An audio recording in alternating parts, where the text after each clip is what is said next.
question, final questions, but for the young engineer listening to this, or for Farokh, who's an assistant engineer over here, what's the most important thing in 2023 to elevate and advance your career in engineering, do you feel? Well, Joe, why don't you say something? I'll revisit that, okay? I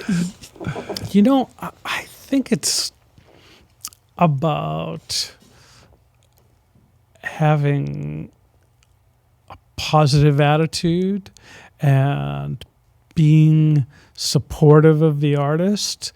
And I think when an artist walks in the room and they see an assistant that is kind of glowing and willing to help out and is a fan of the music, I think that goes a long way for them.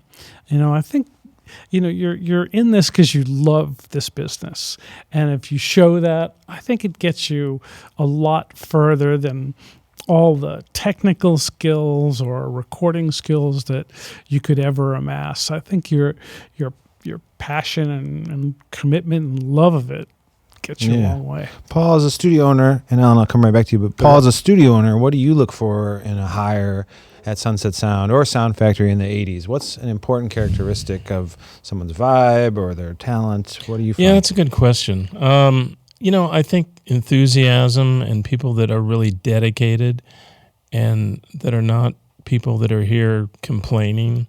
That's always a downer. You hire somebody and they're immediately complaining about the hours or who they had to work with. No, it's somebody that's embracing that this is where they want to be, this is what they want to do in life. And those kind of people, I think, are the people that have always survived and moved on here and become very successful. The Mike Persantis. Mike Persanti's one of them. Peggy McCreary's another one. Chad Blake. I mean, there's on and on.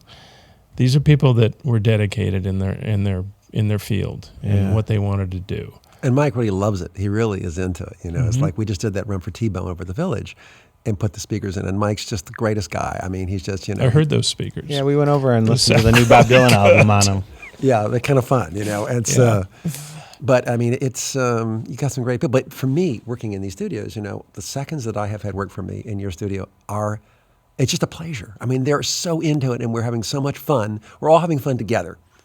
And when it sounds ridiculous, they appreciate it just as much as I do. Yes, exactly. When we were doing drums in here with Bobby Columbia, for like Blood, Sweat, and Tears kind of tracks, right? And I think it sounded kind of fun, and it's like, I think they appreciate what that is. And this room sounds great. So the microphones, no complaints. Yep. It sounded just fabulous. But I think you have an amazing staff. And also your technical staff is great too. I mean, everybody here is, in my view. Everybody says that about the staff at Sunset Sound, that the assistants are so quick on Pro Tools. Even Joe Bonamassa just told me that the other day. Well, I say you hit the mark, and I'm just thrilled it's here. That's all I can say, is that I have the opportunity to come here and record and have that level of expertise.